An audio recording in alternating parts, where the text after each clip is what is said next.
I want to go to Adam Boehler right now.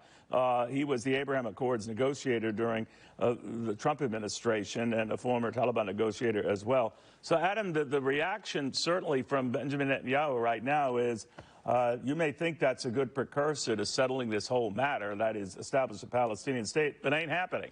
What do you think? I think the issue right now is you don't have a counterparty in the Palestinian Authority. Abu Mazen, who's leading it, is just too weak. And so I think that Bibi is just being realistic. I will say that eventually there needs to be some solution there. I'd like Bibi to finish the plumbing work he has to get done there to make a difference. You know what's weird about Adam, and you know this stuff far better than I, but I was surprised that the president, our president, and he have not chatted since I think it was December 23rd. Obviously, they have very different visions of how to conduct the war in Gaza from here on out. But that's a long time to go where the two heads of state aren't even talking.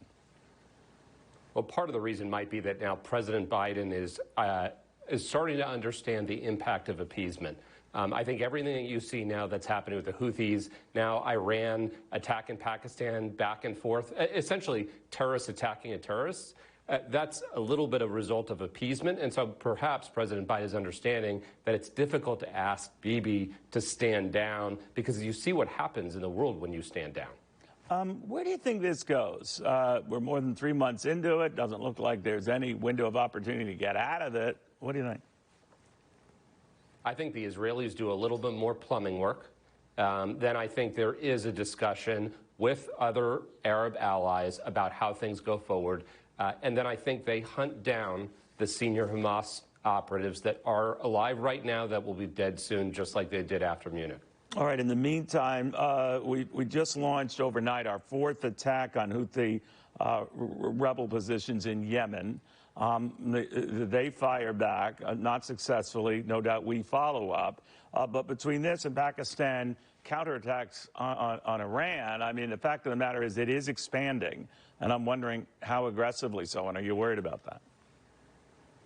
I think what you're seeing is instability. And instability is bred through inaction and lack of strength. So my recommendation to the Biden administration would be to work with our Arab allies in the region to show stability and not to be afraid to act. It took us a long time on the Houthis. It is not acceptable from a business perspective. It's not acceptable to have the Red Sea closed to ships internationally and U.S. ships. And so this isn't an okay situation. The Houthis are not a large military force. We're the United States of America. They're the Houthis. And we have allies. So we need to act aggressively and clamp it down. And you'll see, the more aggressively we act, the less you'll see Iran and its proxies move. They're feeding off a policy of appeasement. The Biden administration has apparently, and the president himself has just said, while leaving for this trip to North Carolina, that more strikes are pending against the Houthis. And he's confident they are working. With the 4 strikes you've seen, do you see them working? None of the 17 various shippers and oil tank companies that have avoided the Red Sea area because of this have changed their plans to go back to the area. What do you think? You know, I'm going to make an analog to Russia and Ukraine, which is I think every single time we were moving with Ukraine, we were slow. They would ask for tanks. We waited months.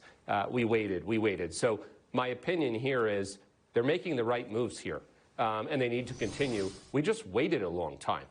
It took weeks and weeks and weeks, and lots of warnings and lots of warnings and lots of broadcasting so Houthis could move things around.